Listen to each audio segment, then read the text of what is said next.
पहला general principle ये 5 हमेशा याद रखना। 5 में नंबर 1 तो था कि शेयर होल्डर अपॉइंट करेंगे, हम बाद में बात करेंगे, लेकिन एक जनरल प्रिंसिपल डिन नंबर का भी था। और तुम लोग को याद होगा आज से 900 साल पहले MCA 21 चैप्टर पढ़ाया था तुम लोग को, याद है? जब कुतुब मीनार बन रहा था, है ना, जब कुतुब मीनार बन रहा था तो हम लोग उसी के नीचे गोल गोल बैठ के क्या पढ़ रहे थे? MCA 21 चैप्टर पढ़ रहे थे, और वहां आया था डिन नंबर के बारे में। तो तुम लोग को डिन क्या होता है ये बता दिया था, डिन किनको जरूरी होता है ये बता दिया था, लेकिन डिन जब जनरेट करने की बात हुई थी तो मैंने बताया था डायरेक्टर चैप्टर जब आएगा तो मैं तुम्हें डिन जनरेट करना बताऊंगा, और वो सुनहरा पल चल रहा है। याद आया? कुछ नहीं याद आया? नहीं याद आया लोग? एक्चुअली वो 900 साल पहले था तो कहां से याद रहेगा, वो तो मैंने पहले ही बोल दिया था। याद है जो कुतुब मीनार बन रहा था तो तुम कुतुब मीनार को नहीं हिला दिए थे पूरा, याद है? अच्छा नहीं याद है, नहीं याद है। अच्छा सबसे बड़ा कितने लोगों को याद है ये बात? जब डिन नंबर पढ़ा रहा था तो मैंने डायरेक्टर चैप्टर का रेफरेंस दिया था कि जब डायरेक्टर आएगा तो मैं बताऊंगा, ठीक है? चलिए अब बाकी लोग कौन MCA 21 चैप्टर, है ना, और सबसे इंपॉर्टेंट कौन है आप? चलो कोई बात नहीं। तो चलिए डिन क्या होता है ये तो सब जानता है। हर डायरेक्टर को आइडेंटिफाई करने के लिए एक नंबर दिया जाता है, दैट इज डिन नंबर। अच्छा ये चार्ट वहां पे भी था, यहाँ पे भी है। बताओ डिन नंबर किनको किनको जरूरी होता है? ऐसा जो डायरेक्टर बनने जा रहा है, कैसी कंपनी का? ऐसी कंपनी का जो अभी बनी नहीं है, बनेगी। तो याद होगा तुम लोग को स्पाइस प्लस फॉर्म में ही 3 डिन नंबर तो वहीं से मिल सकता है, याद होगा मैक्सिमम 3 से ज्यादा नहीं। तो सुनो, अगर न्यू कंपनी है तो बताओ डिन कैसे मिलेगा तुम्हें? स्पाइस प्लस से ही मिल जाएगा। अगर न्यू कंपनी बन रही है उसका डायरेक्टर बनना है तुम्हें तो तुम स्पाइस प्लस में ही तुमको मालूम होगा अप टू 3 दिन मिल जाता है। लेकिन अगर मान लीजिए वो एग्जिस्टिंग कंपनी है तो एग्जिस्टिंग कंपनी का मतलब वो कंपनी बन चुकी है, अब तुम बीच में डायरेक्टर बनना चाहते हो और तुम्हारे पास डिन नंबर है नहीं, तो स्पाइस फॉर्म तो गया, तो कौन सा फॉर्म चलेगा? DIR3, याद रहेगा? तो सुनो मैं तुम्हें स्पाइस प्लस वाला नहीं पढ़ाने जा रहा हूं, क्यों? पढ़ा चुका हूं।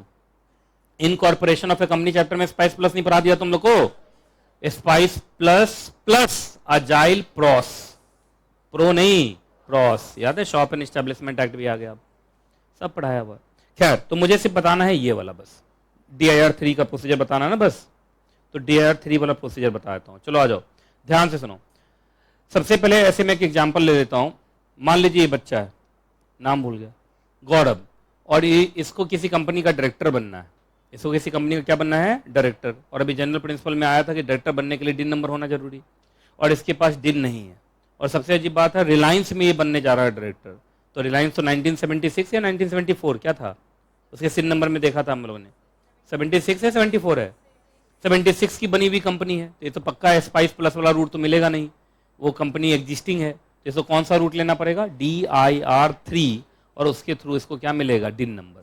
तो आइए इधर देखिए, अब इसको डिन नंबर दिलवाता हूँ। आइए सबसे पहले मुझे इसका चाहिए आइडेंटिटी प्रूफ, है ना, इसको शॉर्ट फॉर्म बोल देते हैं, ID प्रूफ नहीं बोल देते हैं, ठीक है? हाँ आधार कार्ड, देखा इस देश में यही चलता है बस। याद रखिएगा अगर इंडियन नेशनल हैं आप, है ना, तो आपका चाहिए पैन नंबर, मैंडेटरी। और अगर आप फॉरेनर हैं तो आपका क्या चाहिए? पासपोर्ट। याद रहेगा, ये ID प्रूफ के लिए है।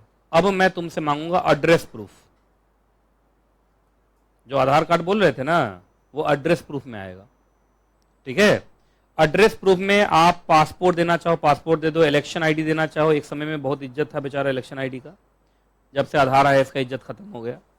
राशन कार्ड है, ड्राइविंग लाइसेंस है, इलेक्ट्रिसिटी बिल है, टेलीफोन बिल है और आधार, है ना। मुझे लगता है इन सबों में कुछ होना हो आधार जरूर होगा, है ना, जिसमें रियल फोटो आता है। चलो क्लियर है? तो बताओ जल्दी से, अगर एड्रेस प्रूफ में क्या चाहिए तुम्हें? आधार दे दो, और आइडेंटिटी प्रूफ में पैन नंबर दे दो। और अगर तुम फॉरेनर हो तो दोनों जगह पासपोर्ट चल जाएगा, किसमें? ID प्रूफ में भी चल जाएगा और रेजिडेंस प्रूफ में भी चल जाएगा। अच्छा एक बात बताइए, अगर आप फॉरेनर हैं और आपका जो पासपोर्ट है या कुछ और है वो सब अलग लैंग्वेज में है, इंग्लिश में नहीं है, तो फिर तो आपको ट्रांसलेटर से उसको हिंदी या इंग्लिश में क्या कराना पड़ेगा? ट्रांसलेट करवाना पड़ेगा।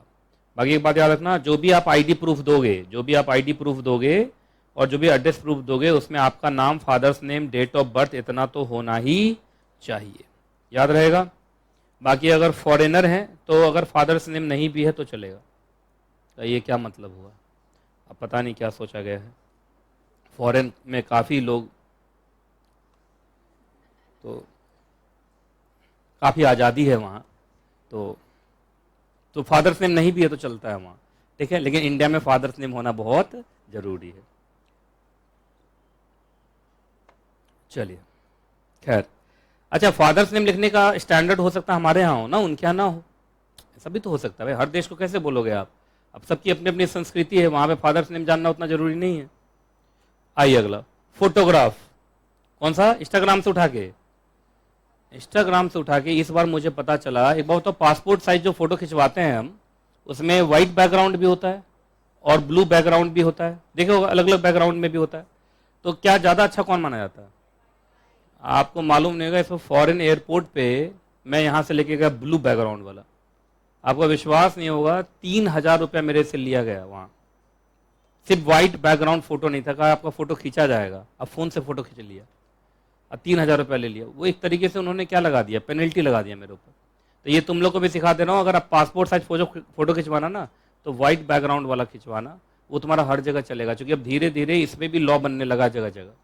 ये ब्लू बैकग्राउंड, ये बैकग्राउंड सब चलता नहीं है, वो भी फ्रंट फेसिंग होना चाहिए कुछ लोग, तो इस बात का ध्यान रखना। अगला, अच्छा आप एग्जिस्टिंग कंपनी में डायरेक्टर बनने जा रहे हैं तो वहां से BR लेके आओ, क्या लेके आओ, BR की कॉपी लेके आओ कि वो तुम्हें डायरेक्टर बनाना चाहते हैं। बाकी ये आता ना इफ एनी, अगर है तो, नहीं है तो कोई बात नहीं, आप में से क्लास में बैठा हुआ हर बच्चा अपना DIN नंबर तो बनवा ही सकता है। अरे जरूरी है कि किसी कंपनी ने तुम्हें डायरेक्टर बनाने का सोचा हो तभी DIN नंबर लोगे तुम, DIN नंबर तो तुम कभी भी ले सकते हो। क्लियर है कि नहीं क्लियर है? क्यों अभी ये बच्चा का एग्जाम्पल ले रहा हूँ गौरव का, तो क्या ये किसी कंपनी से ऑफर आया, पूछो ऑफर है, किसी कंपनी से ऑफर नहीं आया, पर इसका DIN नंबर दिलवा दूंगा मैं। तो ये है कि ये इफ एनी, अगर आपका किसी कंपनी से बातचीत चल रही है डायरेक्टर बनने का, तो वो कंपनी ने वहां पर अपना BR पास किया होगा, वो BR की कॉपी दे दोगे तो जल्दी से DIN नंबर मिल जाएगा, क्योंकि उनको पता चल जाएगा कि लगता है डायरेक्टर बनने पे है, और कुछ नहीं, इफ एनी है। अगला, आपका सिग्नेचर चाहिए, वो भी ड्यूली वेरीफाइड। तो बताओ कितनी चीजें चाहिए? नहीं है, 5 हो गया तुम्हारा, ID प्रूफ हो गया, एड्रेस प्रूफ हो गया, फोटोग्राफ हो गया, है क्या, बोर्ड रेजोल्यूशन, हाँ ठीक है, और चलिए अब सुनो, ये तो मैंने मोटे मोटे तौर पे बता दिया, अब होगा कैसे सब कुछ वो सुनो। आइए, सबसे पहले आपको कौन सा फॉर्म उठाना है, DR 3 तुम लोग को दिखाया था मैंने, है ना। आप MC के वेबसाइट पर जाते हैं तो ये सब मिलता है, मालूम है ना? पता नहीं इन लोगों को मालूम है, भूल भाल गया है सब कुछ, पता है क्या? पता, आगे बढ़ी जल्दी से, जबरदस्ती मत दिखाइए, आ जाओ भाई। मिनिस्ट्री ऑफ कॉर्पोरेट अफेयर्स, मंत्रालय कोई भी हो, एक फोटो हर जगह है ना, ठीक है। चलो उसके बाद MCS सर्विस में जाओगे तो किस में जाओगे, जल्दी बताओ, इसमें कहीं तुम्हारा DIN सर्विस आ रहा होगा, आ गया? क्लिक कीजिए DIN सर्विस पे, ये देखो सब कुछ यहाँ पे आ गया लिखा हुआ। कौन सा फॉर्म दिखा रहा है ये लोग, कौन सा फॉर्म दिखा रहा है? सब कुछ लिखा हुआ है। सपोर्टिंग डॉक्यूमेंट में देख लो, फोटोग्राफ मांग रहा है ना, आइडेंटिटी प्रूफ मांग रहा है, रेजिडेंस प्रूफ मांग रहा है, लिखा हुआ ना सब कुछ, ठीक है जी। फीस कितना ले रहा है देखो जरा, फीस के बारे में बताया नहीं है कितना है, लेकिन लगभग 500 रुपये के आसपास लेता है। चलिए आ जाओ भाई। DR 3 आपको लगा देना है, सेंट्रल गवर्नमेंट को अप्लाई करना है। अब सेंट्रल गवर्नमेंट ने पावर किसको डेलीगेट कर रखी है आजकल, RD को, किसको, RD, है ना। तुम लिखना चाहो तो लिख सकते हो। और कौन सा RD मालूम है? RD north. RD नॉर्थ कहाँ है? इंडिया में है, ये अच्छा था भाई। RD नॉर्थ कहाँ है? सब मिला कितने RD हैं ऑफिस? 7 हैं, 7 है ना। तो बताओ RD नॉर्थ का है, नोएडा में है। सब पढ़ाया था तुम लोग को, पढ़ाया था, कहानी खत्म। आइए, अच्छा एक बात बताओ, आजकल क्या ये फिजिकल चलता है या ऑनलाइन चलता है? तो सेंट्रल गवर्नमेंट ने DIN के लिए भी सारा सिस्टम क्या कर दिया है, ऑनलाइन कर दिया है। कुछ नहीं करना है, आप जाइए MCA पोर्टल पे। कहाँ जाइए? MCA पोर्टल पे। कौन सा फॉर्म डाउनलोड कीजिए? DIR 3 फॉर्म डाउनलोड कीजिए। उसके बाद ये टिक लगाते जाना, अटैच कीजिए। क्या कीजिए? अटैच। कौन कौन सा फॉर्म, कौन कौन सा? Photograph, identity proof, residence proof, और उसके बाद DIR 4 में क्या चाहिए, स्पेसिमेन सिग्नेचर। ठीक, DIR4 समझ में आ गया, DIR4 के फॉर्मेट पे ही सिग्नेचर करना है आपको। आइए DIR3 आप ऑनलाइन फाइल करेंगे। अच्छा, ऑनलाइन जब फाइल करेंगे तो इसके ऊपर क्या लगेगा, जल्दी बताओ। नहीं, फीस तो लगेगा। प्री सर्टिफिकेशन, क्या होगा, प्री सर्टिफिकेशन। प्री सर्टिफिकेशन किससे करवाएंगे, आप इनसे करवा सकते हैं, कंपनी सेक्रेटरी इन प्रैक्टिस से करवा सकते हैं, कॉस्ट अकाउंटेंट इन प्रैक्टिस से भी करवा सकते हैं। अच्छा, और company secretary in full time employment of a company से भी करवा सकते हैं। इसका मतलब कंपनी सेक्रेटरी दो तरीके है, प्रैक्टिसिंग है उससे भी करा सकते हैं, और जो कोई नौकरी में है तो उससे भी करा सकते हैं। तो कंपनी सेक्रेटरी दोनों बार लिखे हुआ है। और जिस कंपनी में आप डायरेक्टर बनने जा रहे हैं उस कंपनी के MD से करवा लो, उस कंपनी के डायरेक्टर से करवा लो तो भी चलेगा। तो सब मिला के कितने लोग हुए, सो सुनो, आपको इतने में से किसी से साइन करा सकते हैं। कौन कौन लोग हैं, 1 2 3 4 5 6। पर याद रखना, शुरू का 3 प्रैक्टिसिंग है और नीचे का जो 3 है वो उस कंपनी का है जिसमें तुम डायरेक्टर बनने जा रहे हो।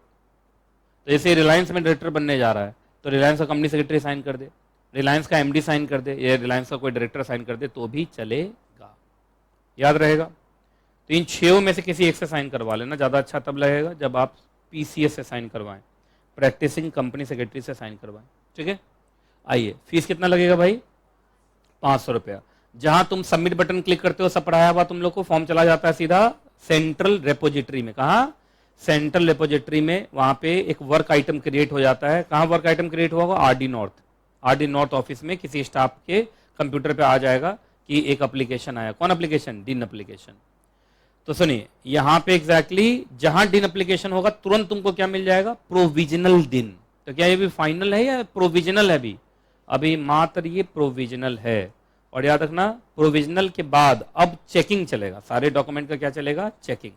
तो सेंट्रल गवर्नमेंट क्या करेगा, प्रोसेस करेगा। प्रोसेस का मतलब चेकिंग, स्क्रूटनाइज करेगा। क्या करेगा, स्क्रूटनाइज। जो तुमने ID प्रूफ दिया होगा, एड्रेस प्रूफ दिया होगा, इन लोगों को स्क्रूटनाइज किया जाएगा। अगर सब कुछ सही रहा तो अप्रूव हो जाएगा, सब कुछ सही रहा तो अप्रूव, नहीं रहा तो रिजेक्ट। अच्छा, जब रिजेक्ट होगा तो पूरा 500 रुपया बर्बाद हो गया, ऐसा नहीं है, एक बार रीसबमिशन मिलेगा। क्या मिलेगा, रीसबमिशन। और यार ना, सेंट्रल गवर्नमेंट कितने दिन के अंदर फैसला ले लेगा अप्रूवल या रिजेक्शन का, 1 महीने के अंदर। अब सुनिएगा, अप्रूव हो गया तो प्रोविजनल डीन ही क्या बन जाएगा, फाइनल डीन। अब आप उसको यूज कर सकते हो लेकिन जब तक वो प्रोविजनल है आप उसको यूज नहीं कर सकते। ठीक है। अच्छा, आपका फॉर्म रिजेक्ट हुआ कि अप्रूव हुआ कैसे पता चलेगा, पोस्ट से वो बता सकते हैं या इलेक्ट्रॉनिकली या एनी अदर मोड। सिंपल सा बात है, पोस्ट तो भेजते नहीं है वो आपको ईमेल भेज देंगे। क्या भेज देंगे, ईमेल। और ऐसे भी DIR3 तुमने भेजा होगा तो SRN तो मिला ही होगा ना, तो ट्रैक SRN करोगे तो उसमें आ जाएगा ना कि तुम्हारा DIR3 अप्रूव है कि रिजेक्टेड है। ठीक है। अच्छा, बहुत बार जब उसने एग्जामिनेशन किया, मतलब तुम्हारे फॉर्म को चेक किया, तो उसमें कुछ चीजें क्या निकली, डिफेक्टिव और इनकम्प्लीट। आपको याद होगा, ऐसे केसेस में वो आपको देता है रीसबमिशन। क्या देता है, रीसबमिशन। कितने दिन में रीसबमिशन करना होता है हमें, 15 दिन में रीसबमिशन करना होता है। और आपको याद होगा 15 दिन के अंदर रीसबमिशन अगर आप कर देते हैं तो फिर से फाइलिंग फीस लगता नहीं। लेकिन इस बार अप्रूव हो गया तो ठीक है, लेकिन इस बार रिजेक्ट हो गया तो अब रिजेक्ट तो रिजेक्ट, इसमें मतलब रीसबमिशन बस एक बार मिलेगा, है ना। रीसबमिशन कितने बार मिलेगा, बस एक बार। देखो यहाँ लिखा ना, अगर फिर से रिजेक्ट हो गया तो अब आपको क्या लगाना पड़ेगा, फ्रेश एप्लीकेशन। फ्रेश एप्लीकेशन का मतलब 500 रुपया फिर से देना पड़ेगा। तो बताइए कितना रीसबमिशन अलाउड है, एक। चलिए, अच्छा एक बात बताओ, जो अगर आपका अप्रूव हो गया तो प्रोविजनल डिन बिकम्स द फाइनल डिन, लेकिन अगर अप्रूव नहीं हुआ तो प्रोविजनल डिन लैप्स कर जाएगा। क्या कर जाएगा, लैप्स कर जाएगा। और जो फीस तुम दिए थे क्या वो वापस होगा, रिजेक्शन में कोई भी वापसी नहीं होगा, ना वो एडजस्ट होगा ना वो वापस होगा। याद रहेगा, कोई दिक्कत, कोई परेशानी, कोई दुख। अब आइए अगला, एक बार अगर आपको डिन नंबर मिल गया तो बताओ कितने दिन तक वैलिड होता है, लाइफ टाइम के लिए वैलिड होता है। बाकी यहां पर देखेंगे 8 नंबर पे आइए, 8 नंबर पे वैलिड फॉर लाइफ टाइम, यहां पे एक प्रोवाइजो जोड़ा गया है। अच्छा एक बात बताइए, आने वाले समय में क्या सेंट्रल गवर्नमेंट को पावर दिया है, देखना लास्ट का जो प्रोवाइजो वाला लाइन है, कि आप चाहें तो किसी और नंबर को भी डिन नंबर का दर्जा दे सकते हैं। जैसे मान लीजिए इनकम टैक्स एक्ट के अंदर पैन नंबर, देखो होगा क्या आने वाले समय में तुम्हें बता देता हूं मैं, है ना। आजकल क्या हो रहा है, हर एक्ट में एक नंबर बोल देता है लोग। आप लोग पढ़े तो होगे, SBIL में एक चैप्टर पढ़े होगे जिसमें various initial registration and licences ऐसे करके बहुत बड़ा चैप्टर है वो। मतलब उसमें देखोगे कि तो जीएसटी में अलग नंबर, इनकम टैक्स में अलग नंबर, एफसीआरए में अलग नंबर, देखे हो तुम है? एफसीआरए भी उसमें है, वहां एक एफसीआरए का भी आता है, एफसीआरए का अलग नंबर। अरे इतने एक्ट हैं, सब में नंबर बोलते रहोगे तो एक आदमी कितना रहेगा, आदमी का नाम इंपॉर्टेंट, नंबर इंपॉर्टेंट हो जाएगा। तो हो सकता है आने वाले समय में सारे नंबर को ये लोग मर्ज कर दें और एक नंबर बना दें, जिस हिसाब से आधार के साथ हो रहा है आजकल। आजकल देखना बहुत सारी चीजों को ये लोग किसमें मर्ज कर दे रहे हैं, आधार में। और देखना धीरे धीरे चीजों को खत्म कर देंगे, एक ही चीज बचेगा क्या, बस आधार। होना भी यही चाहिए, आपका एक आधार नंबर वो डालें, उसी में इनकम टैक्स का भी आ जाए, उसी में कितने बार जेल गए हो ये भी पता चल जाए, उसी में कितने बार चालान कटा ये भी पता चल जाए, कितना अच्छा होगा, नहीं होगा? और उस केस में लोग क्या करेंगे, आधार नंबर याद ही कर लेंगे अपना, नहीं समझे आप? तो यही यहाँ पर देखो, एक तरह फ्यूचर के हिसाब से यहाँ लिख दिया है कि आने वाले समय में ऐसा हो सकता है कि सेंट्रल गवर्नमेंट किसी और नंबर को डिन नंबर का दर्जा दे दे, मतलब बोल दे कि डिन नंबर लेने की जरूरत नहीं है, आपके पास आधार नंबर है, उसी को हम डिन समझ रहे हैं। अच्छा, होना नहीं चाहिए क्या? आपको नहीं लगता ही होना चाहिए? क्यों नहीं होना चाहिए, क्या दिक्कत है इसमें? अच्छा, सरकार के 500 रुपए का लॉस हो जाएगा, अच्छा है, काफी सोचता है सरकार के बारे में है? फेक आधार कार्ड बहुत बनते हैं, अच्छा ठीक, बनते हैं, ठीक है। अच्छा, अब ऐसी परेशानियां इसलिए तुम्हारे कहने की वजह से मुझे लगता है सरकार ऐसा नहीं कर रही होगी, है ना? लेकिन मुझे लगता है ऐसा होना चाहिए। आपको नहीं लगता एक सिंगल नंबर होना चाहिए? अच्छा, कितने लोगों को लगता है कि एक सिंगल नंबर ही होना चाहिए बस, है ना? कितने लोगों को लगता है सिंगल नंबर नहीं होना चाहिए, अलग अलग होना चाहिए? देखो ऐसे लोग भी हैं क्लास में बैठे हुए जो कहते हैं अलग अलग नंबर होना चाहिए। क्यों? हम ज्यादा फ्रॉड कर पाएंगे, है ना? तो कर तो रहा है, पैन को आधार से लिंक तो कर तो रहा है, उसको 1 मिनट में पता चल जाता है सब कुछ। सरकार को सब कुछ पता है, बस वो एक्शन नहीं ले रहा। आप पर ये समझ जाइए, आपका मतलब आपके जैसे बुरे लोग, आप तो अच्छे लोग हो ना। चलिए हेडिंग बोलो। अरे बोलते चलो, थोड़ा जोर जोर से बोलो तुम लोग। ठीक है, अब सुनिएगा जरा ध्यान से। आप कैंसिलेशन कराओगे तो भी डीएक्टिवेशन होगा, सरेंडर कराओगे तो भी डीएक्टिवेशन होगा। तो डीएक्टिवेशन कोई वर्ड नहीं है, मेन है कौन, कैंसिलेशन एंड सरेंडर। आइए, तो यहां पढ़ रहे हैं हम, ये ABCDE तक कैंसिलेशन है, और ये वाला F वाला कौन है, सरेंडर। ठीक है, ठीक है जी। अच्छा, चाहे कैंसिलेशन हो चाहे सरेंडर हो, जो डिन है वो तो डीएक्टिवेट हो जाएगा ना बाद में। अरे कैंसिल होने के बाद भी डीएक्टिवेट हो जाएगा, और सरेंडर होने के बाद भी क्या हो जाएगा, डीएक्टिवेट हो जाएगा, है कि नहीं? आओ, अच्छा एक बात बताओ, कब कब लगता है तुम्हें कि डिन नंबर डीएक्टिवेट किया जा सकता है, तुम्हारा कैंसिल किया जा सकता है? पहला, 2 डिन नंबर ले लिए, डुप्लीकेटेड, डुप्लीकेटेड का मतलब 2, लिखो 2 और मोर, और 2 और मोर, और इसमें 2 लोग फंसे थे अभी, राहुल गांधी साहब फंसे थे और प्रियंका गांधी फंसी थी। इन लोगों के पास 2-2 डिन नंबर था। आपको मालूम है 2-2 डिन नंबर होने से कितना बड़ा फ्रॉड हो सकता है? आप जरा बताओ तो, एक आदमी एक समय में कितने कंपनी का डायरेक्टर हो सकता है? 20। तो 2 डिन नंबर है तो मैं 40 हो जाऊंगा, नहीं समझे आप? एक दिन पे 20 और दूसरे दिन पे भी 20। आपने 2 आइडेंटिटी, 2 पर्सन पैदा कर दिया भाई। अच्छा, किसी के पास 2 पैन नंबर है, आपको मालूम है कितना फायदा हो जाएगा? बताओ तो, बेसिक एग्जेम्पशन लिमिट क्या चल रहा है टैक्स का आजकल? 7 लाख। 7 लाख है, 7.5 लाख उनके लिए जिनका टोटल इनकम ही 7.5 लाख तक है, ऐसा ना? लेकिन जिनका इनकम 7.5 लाख से ज्यादा है उनका तो 2.5 लाख ही है शायद, उसके बाद तो टैक्स लगना शुरू हो जाता है उन पर, ऐसा ही है ना?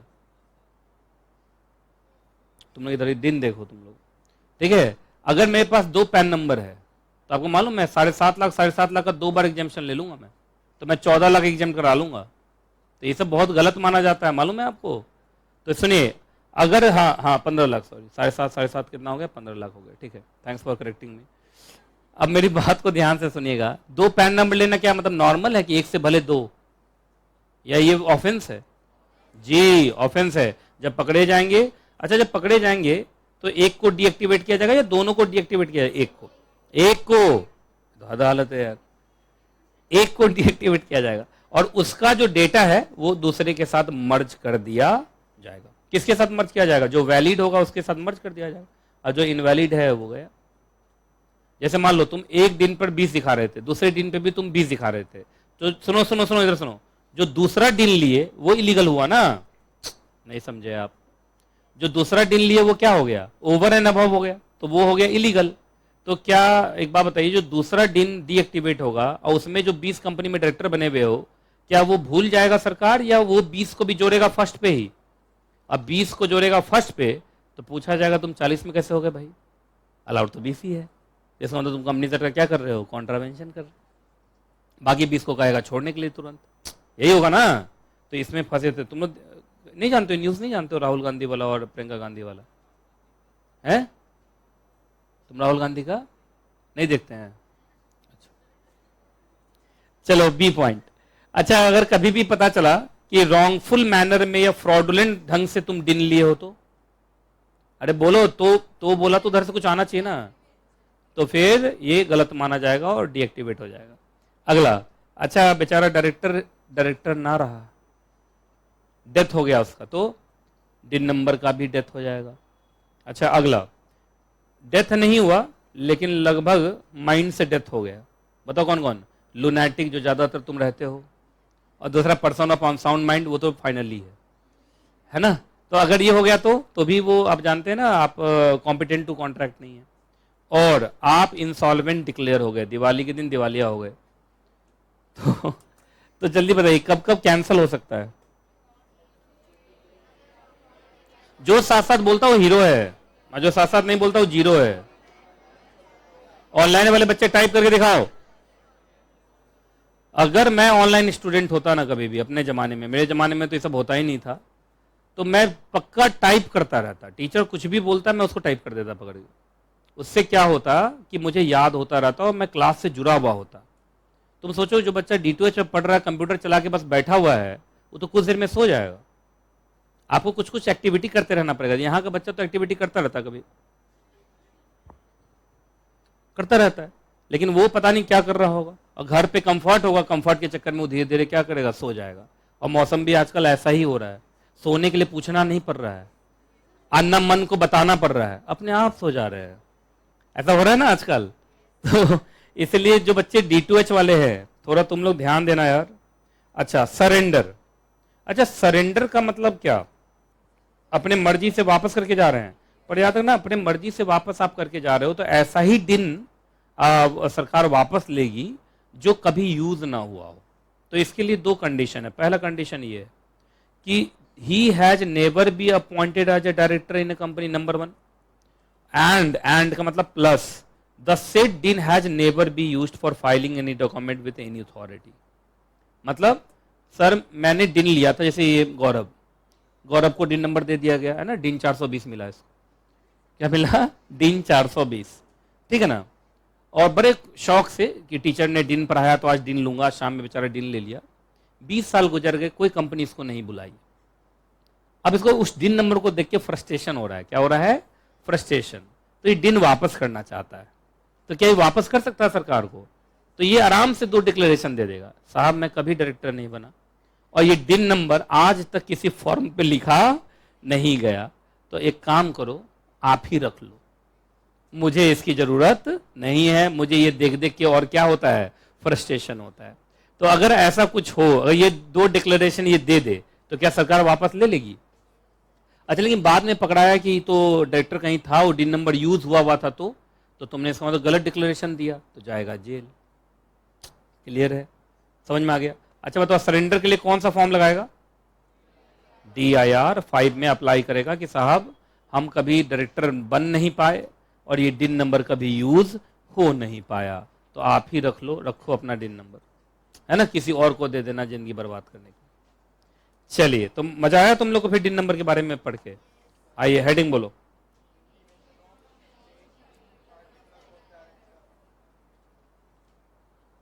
ठीक है, अब मेरी बात को ध्यान से सुनिए। जैसे जब ये गौरव दिन ले रहा था तो गौरव का नाम था गौरव, लेकिन 3 साल के बाद इसका नाम हो गया गरवा। क्या नाम हो गया? गरवा। तो क्या इसको सरकार को बताना पड़ेगा कि सर मेरा नाम जो है अब चेंज हो गया? बोलो। या अच्छा सिर्फ नाम चेंज होगा तो ही बताएगा, या सारे पार्टिकुलर, जैसे एड्रेस प्रूफ चेंज हो गया या आईडी प्रूफ चेंज हो गया, है ना? ये क्या इशारा कर रहा है, ये बोल रहा है कि कुछ चेंज हो गया, ये क्या पेट दिखा रहा है, क्या क्या क्या शर्ट चेंज हो गया? शर्ट चेंज हो गया तो बताएगा यार तुम भी। अच्छा वो अपना शर्ट चेंज कर रहा होगा, मुझे लगा पता नहीं क्या क्या बता रहा है, एक पर एक तुम लोग, क्या बीच में छुट्टी दिया तुम लोगों, तो ये गलत इशारा कर रहा है यार तुम लोग, है? चलो अब मेरी बात को ध्यान से सुनो। तो इन टोटल मैं ये कहना चाहता हूं, जो भी पार्टिकुलर्स आपने DIR 3 में दिए थे उनमें चेंज हो गया, तो क्या सरकार को बताना नहीं चाहिए आपको? यस, कौन से फॉर्म में बताएंगे? DIR 6 में। कितने दिन में? अच्छा सिर्फ इतना ही, या जो चीज चेंज हुआ उसका प्रूफ भी दोगे? उसका प्रूफ भी दोगे। अच्छा प्रूफ जो दोगे उसको वेरीफाई करवाओगे, क्या करवाओगे? वेरीफाई। जैसे नाम चेंज हुआ है तो इसके बोलने से नाम चेंज कर देगा वहां पे, कि इसको कहीं से डॉक्यूमेंट लाना पड़ेगा, वो भी वेरीफाइड डॉक्यूमेंट, इसका सच में नाम चेंज हुआ है। एड्रेस चेंज हुआ है तो एड्रेस प्रूफ को वो भी वेरीफाई करा के लाना पड़ेगा। तो DIR 6 के साथ हमेशा अटैचमेंट में क्या जाएगा? DIR 7, जो इस बात का प्रूफ होगा कि चीजें जो चेंज हुई वो सच में चेंज हुई। याद रहेगा? तो जब भी चेंज वेंज हो कितने दिन के अंदर? 30 दिन के अंदर। किसको बताने का? ROC को बताने का। एक्चुअली ROC को क्यों बताओगे? ये आप सेंट्रल गवर्नमेंट का मतलब आजकल कौन है? RD। अरे डिन सेल कहाँ है? RD नॉर्थ में है ना। डिन सेल कहाँ है? RD नॉर्थ में। कहा सर ये कैसे, कहाँ कहीं लिखा हुआ है? देखो पीछे लिखा हुआ था, देखा नहीं तुम लोगों ने? ये देखो सेंट्रल गवर्नमेंट का मतलब क्या है? RD north. और RD नॉर्थ कहाँ? नोएडा, है ना? नवेडा, है ना? नवेडा, नोएडा। चलिए अच्छा एक बात और, फिर से ये जो DIR 6 है, क्या इसमें भी प्री सर्टिफिकेशन चाहिए? किससे करवाओगे जानते हो? आप इन तीनों में से किसी से भी करा सकते हैं, लेकिन जनरली जिनका नाम पहले लिखा होता है वो ज़्यादा इंपॉर्टेंट माना जाता है, तो आपको दिख ही रहा होगा। खैर अच्छा एक बात बताओ, अगर फॉरेनर को डिन चाहिए तो? अच्छा फॉरेनर को डिन चाहिए, जैसे शकीरा यहाँ डायरेक्टर बनना चाहती है, बोलो आजकल उसका सॉन्ग फिर से वापस ट्रेंड में है। आजकल इंस्टाग्राम देखते होंगे तो उस पर रील्स बहुत बन रहा है। तुम लोगों से ज्यादा जवान तो मैं हूं भाई, तुम लोगों से ज्यादा मैं जानता रहता हूं कि कौन सा ट्रेंडिंग म्यूजिक चल रहा है, क्या चल रहा है। इंस्टाग्राम पे आजकल ट्रेंडिंग यही चल रहा है ना? अब वो गाना का नाम मैं बोल नहीं सकता क्लास में, बस डोंट लाइक बोल दे रहा हूं, वो तुम समझ लेना। शकेरा शकेरा करके एक मेरा भी, मैंने भी तो बनाया था उस पर रील, आपने देखा होगा। और फॉरेन का पूरा रोड वोड नजर आ रहा है, और सबसे अजीब बात है वो चश्मा में क्या नजर आ रहा है, एक बच्चा छोड़ो रहने दो, नहीं रहने दो, कहा हम आज जाके देखेंगे कि इस चश्मे में क्या नजर आ रहा था। चश्मे में एक दिक्कत है, मालूम है क्या? आप फोटो खींचोगे ना तो उसमें रिफ्लेक्शन आता रहता है कि उस सामने का नजारा क्या है, तो ये बड़ा गलत हो जाता है ना? तो इस बात का थोड़ा आप लोग मत देखिएगा प्लीज। तो कहा अब तो पक्का है खैर जो भी है, तो आप मेरी बात, मान लो शकीरा यहाँ बनना चाहती है डायरेक्टर इंडियन कंपनी में, तो तुम लोग को MC21 चैप्टर में पढ़ा दिया था कि डिन की जरूरत तो सबको है, चाहे आप इंडियन नेशनल है चाहे आप फॉरेनर है। तो बताओ वो क्या देगी? आईडी प्रूफ में आधार कार्ड देगी अपना, है? तो बस पासपोर्ट चाहिए। अच्छा पासपोर्ट, सिर्फ पासपोर्ट या वो पासपोर्ट सर्टिफाइड? सर्टिफाइड वो किससे कराएंगे? तो सुनो इधर देखो, इंडियन एम्बेसी से। अब इंडियन कंपनी में डायरेक्टर बनना चाहते हो तो जो भी डॉक्यूमेंट इंडिया में जमा करोगे वो इंडियन एम्बेसी के थ्रू आना चाहिए ना, या तुम अपने होम कंट्री के नोटरी से करा दो। समझते हो नोटरी? अरे नोटरी पता है नहीं, एक सरकार के द्वारा अपॉइंटेड पर्सन होता है जो अटेस्टेशन करता है। क्या करता है? अटेस्टेशन। अगर उसने स्टैम्प मार दिया तो समझो सरकार ने मार दिया। आप में से बहुत बच्चा नोटरी कराया होगा रेंट एग्रीमेंट का, जो तुम लोग PG में रहते हो तो लीज डीड बनता है, रेंट एग्रीमेंट बनता है, उस पर नोटरी का नहीं का 50-100 रुपए में स्टैम्प मार देता है वो। और इंडियन स्टैम्प एक्ट में तुम लोग को दिखाया नहीं था, तुम लोग तो भूल भाल के ऐसे बैठे हो। का एक बार फेल होंगे सर, उसके बाद देखिए आप अगला। अच्छा एक बात बताओ, यहां से ना, यहां से थोड़ा एक्सेप्शन आ गया, पढ़ो। अब ये वो लोग हैं, देखो सबसे पहला नंबर 1 कौन है? Multiple entry Indian visa. इसका मतलब ये बार बार इंडिया में आएगा, इसका मतलब इंडिया में बार बार आएगा। अरे बहुत सारे बिजनेसमैन होते हैं जिनकी भारत में मान लीजिए होली ओन सब्सिडरी है, तो वो भारत में क्या एक बार आता होगा कि बार बार आता होगा? तो बार बार वीजा के लिए अप्लाई करेगा क्या वो, कि एक ही बार उसको मिल जाता होगा मल्टीपल वीजा एंट्री?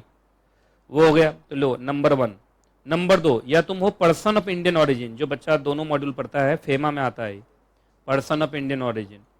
तीसरा ओवरसीज सिटीजन ऑफ इंडिया, मतलब रहता वो ओवरसीज में है लेकिन भारत का ही नागरिकता उसको अभी भी है। तो सब मिला कितने हो गए, 1 2 3। इसमें ज्यादातर लोग एनआरआई टाइप के हो गए। लोग क्या हो गए, एनआरआई। जैसे प्रियंका चोपड़ा, आप अगर देखो तो है तो सिटीजन ऑफ इंडिया ही ना अभी तक, इंडियन सिटीजन नहीं तो प्रियंका चोपड़ा, लेकिन रहती बाहर है। बाहर ही तो रहती है, कहाँ, इंडिया तो बहुत कम ही आती है वो। आ गई है, फोन किए तुमको कल, ऐसे बोल हाँ आ गई है, आ गई है ना, उसी के यहाँ रहने आती होगी। चलो खैर, तो एक बात बताइए, इन लोगों को भी मतलब इन लोग लगभग इंडियन जैसा ही हो गया इसका मतलब इंडिया में काफी लोग काफी आता जाता रहता है। तो कहा कोई बात नहीं, तुम इंडिया के नोटरी से भी या इंडिया के भी किसी गेजेटेड ऑफिसर से भी करा लोगे तो भी चले। तो जल्दी बताओ, पासपोर्ट पर किससे किससे इनको सर्टिफाई कराना है?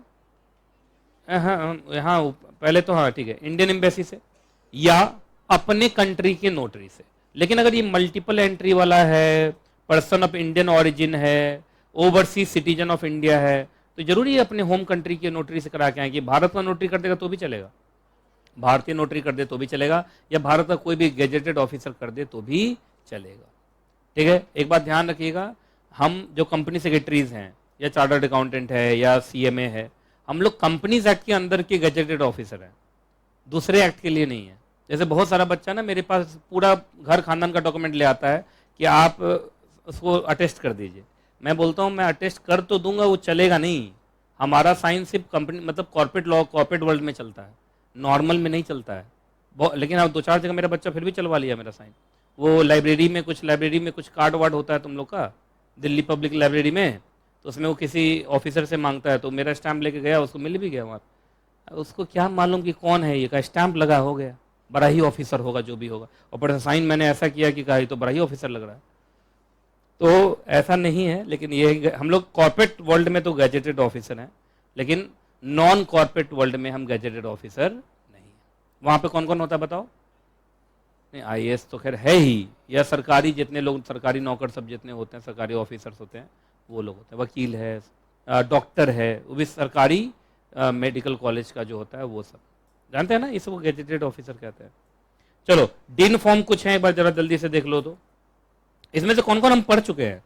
3 पढ़ चुके हैं, 6 पढ़ चुके हैं, 6 के साथ तुम 7 भी लिख लो, 6 के साथ ही 7 होता है ना। 5 भी पढ़ चुके, सरेंडर ये ना, और ये 3B, 3C और 3 KYC वेब, ये 3 पढ़ जाओ। तो देखो 3B का तो काम अब रहा नहीं, ये ट्रांजिशनरी था, पढ़ के देखो तो पता चलेगा ये अभी के लिए या एक पल के लिए आया था निकल गया, तो इसका कोई मतलब नहीं है।